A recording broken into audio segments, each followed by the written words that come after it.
Nos sentamos. Seguimos meditando el Evangelio de San Marcos. Dijimos hace algunos domingos que el Evangelio de San Marcos es el que nos va a acompañar durante todo este tiempo ordinario, y por eso la liturgia nos lo va presentando de manera continua para que nosotros podamos descubrir quién es Jesús. Y este Evangelio ha comenzado diciéndonos ya en el domingo pasado que Jesús ha comenzado su predicación. ¿Y en qué consiste la predicación de Jesús?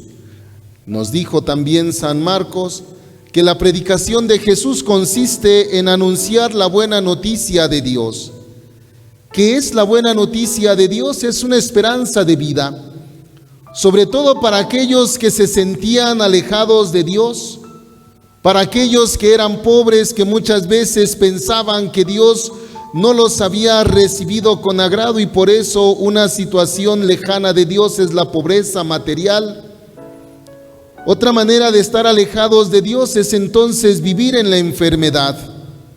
Pero también a veces la lejanía de Dios consistía en no haber tenido hijos. Sin embargo, hoy Jesús ha anunciado una buena noticia, una esperanza para todas estas personas que se sienten y se saben alejados de Dios. Pero para poder acoger esta palabra de Dios, esta buena noticia, Jesús ya nos ha dicho, se necesitan dos cosas: el arrepentimiento y creer en la buena noticia, creer en su palabra. No se puede entonces solamente escuchar la palabra de Jesús, no se puede solamente decir ya escuché el anuncio de Dios y la vida puede seguir igual. Quien quiera descubrir y quien quiera ser parte de la vida de Jesús tiene que dejarse también tocar desde el corazón. Y Jesús ha iniciado este caminar, esta buena noticia, con un gesto muy interesante, con un gesto muy humilde. No es Él solamente el que quiere hacer todo, sino que ha llamado también a algunos colaboradores, y estos primeros discípulos ya nos los ha indicado el domingo pasado: Simón y su hermano Andrés, Santiago y su hermano Juan. Y estos, dice, ahora van a Cafarnaúm, nos dice el texto de hoy, van a Cafarnaúm, a la tierra de Pedro y Andrés. Y allí en Cafarnaúm pudiéramos nosotros descubrir cómo es la vida de Jesús. Muchas personas se preguntan qué pasó con Jesús, qué hizo después de los 12 años, después de que Lucas nos deja en suspenso, que han ido a Jerusalén junto con José y María, y el niño se ha perdido, se ha quedado en el templo, y cuando regresan a buscarlo, se van juntos otra vez a Nazaret. Lucas termina diciendo en ese pasaje que regresó con sus padres a Nazaret y vivió allí sujeto a su autoridad. Y de ahí ya no nos dicen nada los evangelios hasta ahora que nos lo ha presentado el Evangelio de Marcos. Y a veces nos pudiéramos preguntar qué pasó durante todos esos años, cómo vivió Jesús, qué hizo, qué no hizo. Y hoy en Cafarnaúm nos va a dejar ver qué es lo que Jesús hacía, cómo es su vida durante todo este tiempo. Y primeramente pudiéramos decir, la vida de Jesús es como la de toda la gente, pero también tiene algo diferente. ¿Por qué es igual que al de toda la gente? Porque Jesús también sabe vivir la fe. Jesús, en medio de la familia, junto con San José y la Virgen María, ha aprendido también a encontrarse con Dios, ha aprendido a vivir la fe. Seguramente San José también lo llevaba a la sinagoga a escuchar la palabra de Dios, lo que ellos podían entender, lo que ellos podían comprender también de la voluntad de Dios para el pueblo. Y es algo interesante porque hay dos lugares de reunión o dos lugares de encuentro con Dios. Por una parte está el santuario de Jerusalén, donde se encuentra el Arca de la Alianza, pero ahí los dirigentes son los sacerdotes, ahí ellos son quienes llevan toda la vida. En la sinagoga no, en la sinagoga es la comunidad la que se reúne a leer la palabra de Dios. La comunidad es la que se reúne a descubrir cuál es la voluntad de Dios para cada uno de ellos.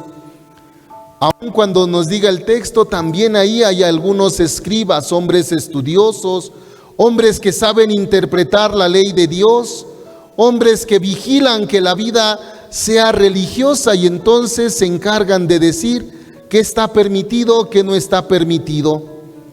Y por eso hoy el Evangelio nos ha dicho que Jesús va un sábado a la sinagoga.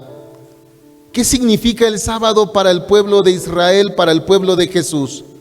Es encontrarse con Dios, es dedicarlo a Dios.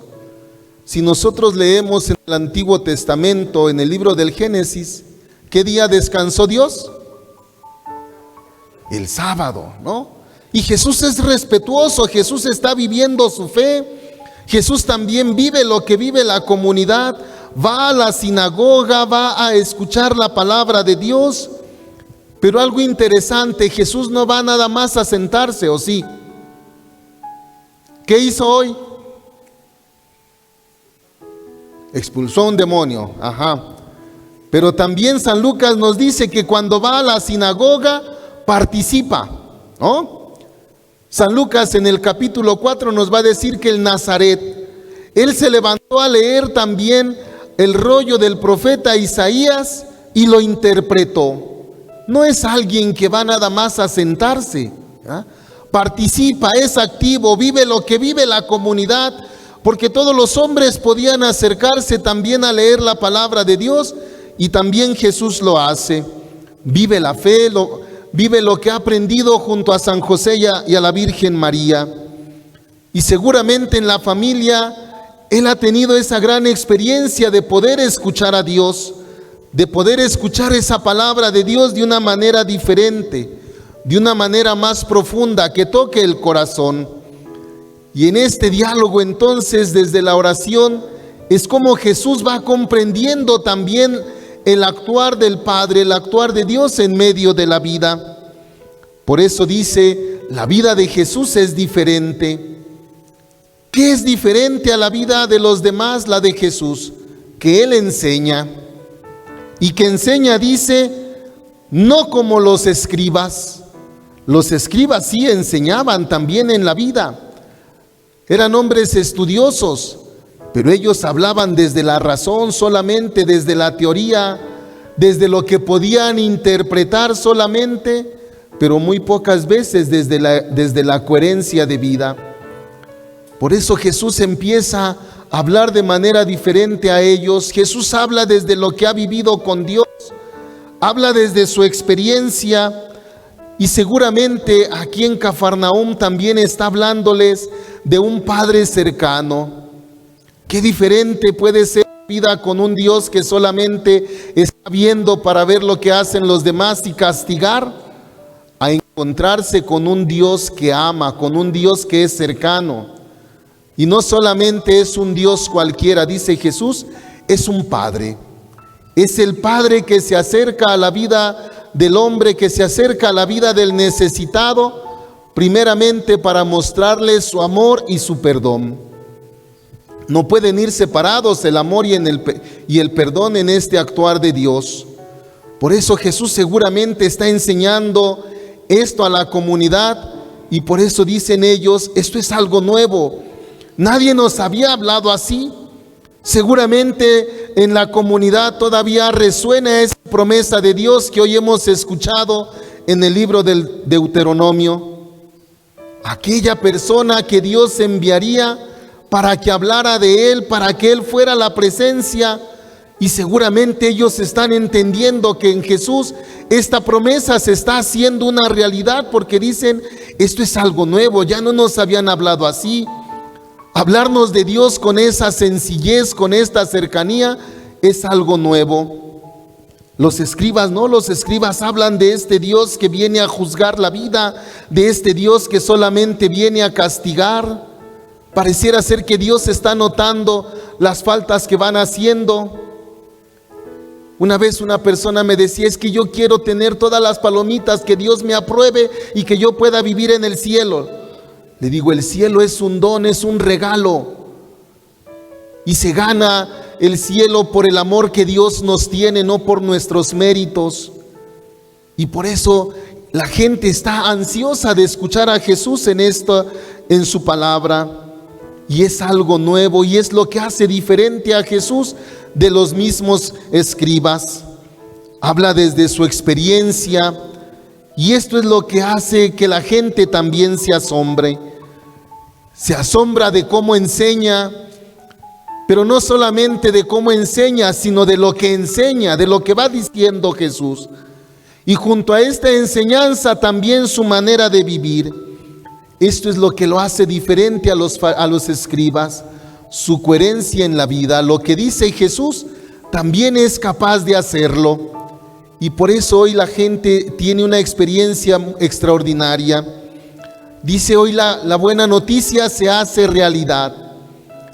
San Lucas nos va a decir ahí en el capítulo 4, cuando está Jesús en Nazaret, que ha venido a anunciar la buena noticia a los pobres, a darle la vista a los ciegos, la salud a los enfermos, va a anunciar un año de gracia, de perdón, de reconciliación. Y hoy esta gente dice, estamos experimentando esto nuevo. ¿Quién más estaba en la sinagoga aparte de Jesús, la comunidad y los escribas? Hay una persona interesante. ¿Quién más se encuentra ahí? ¿Quién más está? ¿Qué hombre está ahí en medio de ellos? Híjole, se parecen a los de aquí. Están poseídos por el espíritu mudo. Allí estaba, dice, un hombre con un espíritu inmundo, ¿no? Alguien que no está en sus cabales, alguien que pudiéramos decir está alejado de Dios y está enfermo, entonces lleva un pecado encima. Y no solamente el pecado, lleva un demonio, algo que no lo deja acercarse de una manera plena a Dios. Y entonces este hombre es capaz de reconocer en Jesús a alguien diferente. Yo sé quién eres tú. ¿Qué quieres tú con nosotros, Jesús de Nazaret? ¿Has venido a hacernos algo? Yo sé que tú eres el Santo de Dios, sé que eres alguien diferente, que tu palabra no es la misma. Que tu presencia viene a transformar la vida de aquellos que están junto a ti. Y por eso dice el mismo hombre que está con el Espíritu, tus palabras tienen algo diferente, tienen algo de Dios, tu presencia cambia la situación. Y es aquí donde Jesús, desde esta perspectiva de San Marcos, dice, no permite que siga diciendo más de él, y simplemente le dice, cállate y sal de él. ¿Por qué Jesús no permite en este evangelio que digan quién es? Porque San Marcos quiere que también nosotros vayamos caminando en esta experiencia con él para descubrir quién es Jesús. Los estudiosos dicen, hay el secreto mesiánico, que no se descubra pronto que Jesús es el Mesías, es el enviado de Dios. ¿Por qué? Porque esta es la pregunta que nos va a ir guiando durante todo el evangelio. ¿Quién es Jesús? La misma gente se pregunta, ¿qué es esto? Esto es algo nuevo, es una doctrina nueva. No la habíamos visto, que solamente se hablara, pero también se hiciera realidad. Los escribas sí hablaban de Dios, decían muchas cosas de Él, pero no sanaron a ningún enfermo, no expulsaron a ningún espíritu inmundo. Hoy Jesús sí lo que está diciendo de ese Dios que ama, de ese Dios que perdona, que es cercano, hoy Jesús lo está realizando con esta persona. Y por eso Jesús se impone a los espíritus. Y esta pregunta va a guiarnos todo el evangelio. ¿Quién es Jesús? De tal manera que el lector, que cada uno de nosotros en esta experiencia, lleguemos también a hacer una profesión de fe. ¿Quién es Jesús para nosotros? Pedro va a llegar a hacer una profesión de fe en el capítulo 8, por allí en el versículo 27, a la mitad del Evangelio. Y el centurión romano va a hacer también una profesión de fe cuando mira cómo Jesús está muriendo después de la lanzada. Ellos hacen una profesión de fe. También el lector, nosotros estamos invitados hacer esta profesión de fe, descubriendo todo lo que Jesús va haciendo a lo largo del Evangelio. Y como en el Evangelio también nosotros hoy podemos preguntarnos, ¿con qué actitud nosotros escuchamos a Jesús? La gente lo ha escuchado y ha dicho, esto es algo nuevo, no lo habíamos visto, no lo habíamos escuchado. Quizás para nosotros pudiéramos hacernos esta pregunta y decirnos nuevamente, ¿Jesús tiene algo nuevo para nosotros? Esta palabra que hemos escuchado también se transforma en una nueva realidad, en una nueva oportunidad de vida. ¿O nos hemos ya acostumbrado a leer el Evangelio? ¿Nos hemos acostumbrado a escuchar cada domingo un pasaje diferente? Pero a lo mejor no nos dice nada, a lo mejor ya nos acostumbramos. A lo mejor decimos, pues otra vez vamos a misa, la rutina, me levanto temprano y vamos a misa. La cuestión es aquí si nosotros también estamos captando algo nuevo, porque seguramente Jesús también tiene algo nuevo para nosotros, pero ya no es Él el que va a venir a actuar en medio de nuestra vida aquí de manera física, como en medio de la sinagoga. Hoy nos toca también a cada uno de nosotros acercarnos a Él para que como Pedro, como Andrés, Santiago y Juan también seamos colaboradores de Jesús. No podemos quedarnos pasivos, Jesús nunca se quedó pasivo. Hoy nos toca a nosotros también acercarnos a Él para escuchar su palabra, para vivirla y para hacerla realidad en medio de nuestra vida.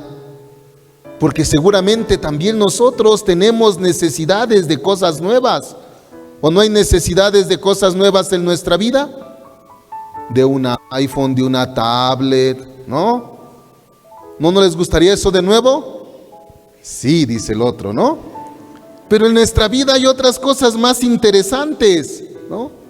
¿A quién no le gustaría nuevamente saberse amado, saberse tomado en cuenta en la vida? Porque a veces los matrimonios también se vuelven rutinarios. A veces ya no se hablan desde el corazón, se han acostumbrado a que tú eres la mamá, yo soy el papá, tú te quedas en la casa, yo me voy a trabajar. Si tenemos más necesidades, los dos trabajamos, nos encontramos y todo sigue igual. Pero hace falta volver a sentir ese amor, volver a vivir ese amor de hace muchos años, de que la vida no se vuelva rutinaria. Hace falta también vivir y sentirnos amados en medio de la familia, donde los hijos muchas veces ya no son escuchados, donde se llevan tantas cosas en el corazón que a veces preferimos callarlas, a veces las guardamos tan profundamente que a los papás ya no las platicamos, ya no las comentamos y preferimos contárselo al amigo, a la amiga, aquel que nos entiende pero que está igual o peor que nosotros. ¿Cómo necesitamos volver a renovar nuestra vida? Volver a sacar esos espíritus a veces mudos que no nos dejan hablar con sinceridad en medio de la vida. A esos espíritus que no nos dejan relacionarnos porque a veces también traemos rencores, traemos enojos, nos hemos distanciado y no nos dejan encontrarnos otra vez desde el corazón. ¿No hay necesidad de eso en nuestras vidas? ¿No hay necesidad de renovar también la vida con los papás porque a veces también nos alejamos de ellos? Porque creemos que ya estamos grandes, porque ya trabajamos, porque tenemos un 5 en la bolsa. A veces decimos, no, pues ya es mi vida. Y ya no nos ocupamos de ellos. La necesidad de escucharnos entonces en la familia también es una necesidad, es algo nuevo, algo que necesitamos desde lo profundo de nuestro corazón. No solamente tenemos necesidades materiales. Es cierto, a lo mejor alguien tiene necesidad económica, tiene necesidad en la casa, pero a veces las necesidades existenciales pesan más que las materiales.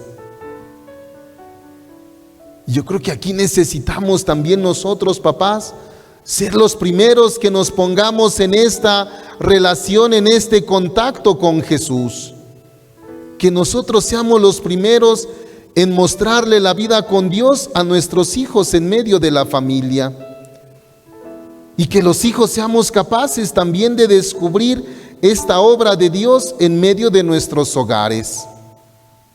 Porque a los hijos se nos ha ido perdiendo esta relación con Dios, porque a lo mejor los papás ya no la hemos sabido transmitir.